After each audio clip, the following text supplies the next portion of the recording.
कौन होता है साइकियाट्रिस्ट? साइकियाट्रिस्ट और साइकोलॉजिस्ट में क्या फर्क होता है? मेंटल हेल्थ तकलीफ को लेके क्या आपको साइकियाट्रिस्ट को दिखाना चाहिए या साइकोलॉजिस्ट को? अगर आपके माइंड में भी ये सारे क्वेश्चंस हैं तो इस वीडियो में आपको इन सारे सवालों के जवाब मिल जाएंगे। और जवाब मिल जाए तो इस वीडियो को लाइक जरूर कर देना। मैं हूं आपका साइकियाट्रिस्ट दोस्त डॉक्टर प्रशांत गोहिल, अहमदाबाद से।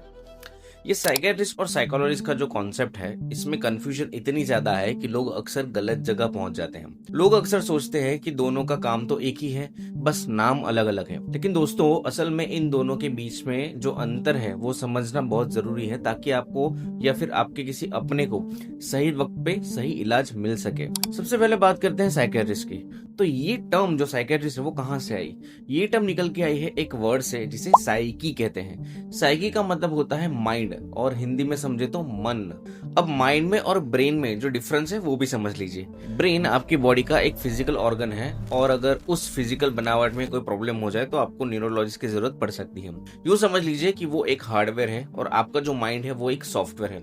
दोनों को एक दूसरे की जरूरत पड़ती है, एक दूसरे के बिना वो काम नहीं कर सकते। ये सॉफ्टवेयर आपके थॉट, आपकी फीलिंग और आपके मेमोरीज को कंट्रोल करता है। और मन यानी कि साइकी का जो डॉक्टर होता है उसे कहते हैं साइकियाट्रिस्ट। एक साइकियाट्रिस्ट असल में एक मेडिकल डॉक्टर होता है। इसका मतलब ये है कि उन्होंने पहले एमबीबीएस की डिग्री ली होती है, उसके बाद वो साइकियाट्री में स्पेशलाइजेशन यानी कि एमडी करते हैं।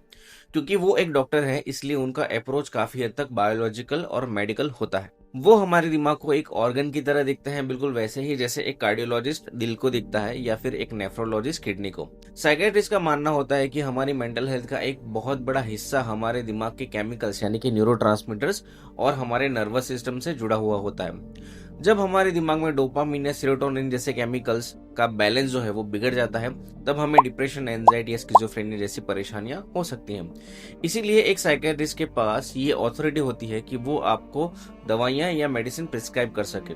साइकियाट्रिस्ट जो है वो ब्लड टेस्ट, सीटी स्कैन या एमआरआई भी सजेस्ट कर सकता है, ताकि वो दिमाग की फिजिकल कंडीशन को समझ सके। अब आते हैं हमारे दूसरे एक्सपर्ट पर, यानी कि साइकोलॉजिस्ट। एक साइकोलॉजिस्ट मेडिकल डॉक्टर नहीं होता, लेकिन वो ह्यूमन बिहेवियर और मेंटल प्रोसेस का एक्सपर्ट होता है। इनकी जो पढ़ाई होती है साइकोलॉजी में होती है, जैसे कि बीए या एमए इन साइकोलॉजी, और उसके बाद वो एमफिल या फिर पीएचडी करते हैं इन क्लिनिकल साइकोलॉजी। एक साइकोलॉजिस्ट का जो मेन टूल होता है वो टॉक थेरेपी होता है, यानी कि साइकोथेरेपी।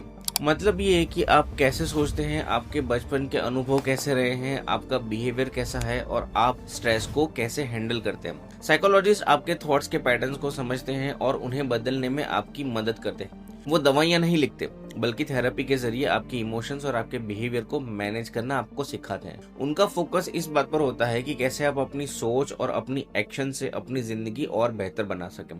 दोनों का कंसल्टेशन टाइम भी अलग अलग होता है। साइकोलॉजिस्ट जो है उनके सेशन का टाइम यूजुअली फिक्स रहता है। उनका एक सेशन 40-45 मिनट तक चलता है, और आगे का अप्रोच वो नेक्स्ट सेशन में कंटिन्यू करते हैं। यूँ समझ लो कि ये एक स्कूल के टीचर के जैसा है और आप एक स्टूडेंट हो।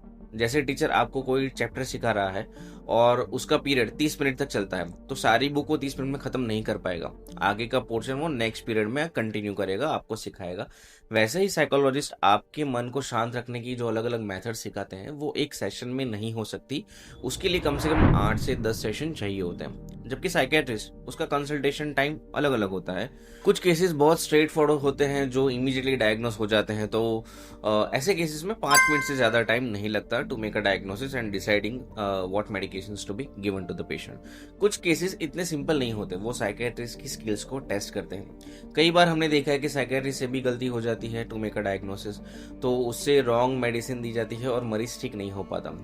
मेरे कुछ पेशेंट जब इंक्वायरी करते हैं मुझसे कंसल्ट करने के टाइम, तो सबसे पहले तो वो फीस पूछते हैं और उसके बाद पूछते हैं कि कंसल्टेशन टाइम कितना लंबा चलेगा। तो ऑब्वियसली शायद वो कंसल्टेशन और थेरेपी के बीच में कंफ्यूज हो रहे होते हैं। ऐसे बहुत से लोग हैं, इसलिए हमें ये वीडियोस बनाने पड़ते हैं ताकि लोगों में अवेयरनेस आए।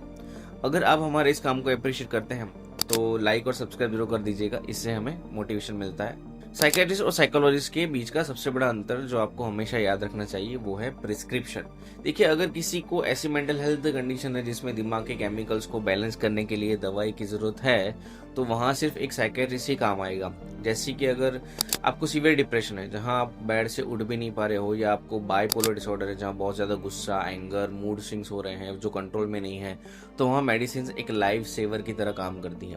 दूसरी तरफ अगर परेशानी लाइफ के किसी ट्रॉमा की वजह से, रिलेशनशिप की वजह से या सेल्फ एस्टीम से जुड़ा हुआ है, तो वहाँ पे आपको साइकोलॉजिस्ट बहुत हेल्प करेगा, थेरेपी बहुत असरदार होगी। साइकेट्रिस्ट का अप्रोच होता है डायग्नोसिस एंड मेडिकेशन, जबकि साइकोलॉजिस्ट का अप्रोच होता है ऑब्जर्वेशन, टेस्टिंग एंड थेरेपी।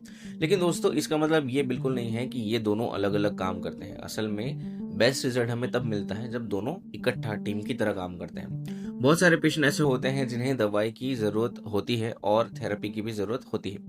आजकल की मॉडर्न मेडिसिन में बायो साइको सोशल मॉडल को फॉलो किया जाता है, जिसमें बायोलॉजिकल, साइकोलॉजिकल और सोशल फैक्टर्स तीनों को देखा जाता है।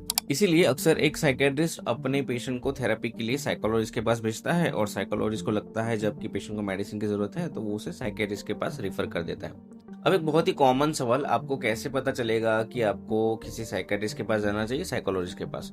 तो इसका एक सिंपल सा थंब रूल है।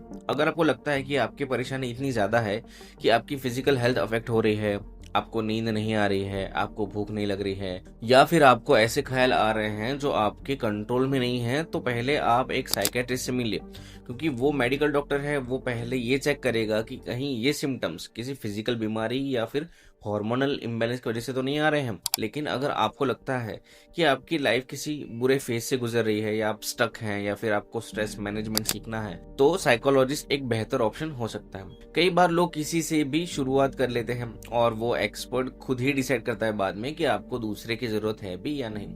चाहे वो साइकेट्रिस्ट हो या साइकोलॉजिस्ट हो, दोनों का मकसद एक ही होता है, आपकी मेंटल वेलबींग। हम फिजिकल बीमारी के लिए डॉक्टर के पास जाने में हिचकिचाते नहीं है, तो फिर दिमाग की सेहत के लिए क्यों? मेंटल हेल्थ कोई टैबू नहीं है, ये उतना ही नॉर्मल है जितना बुखार आना या सर्दी खांसी का इलाज करवाना।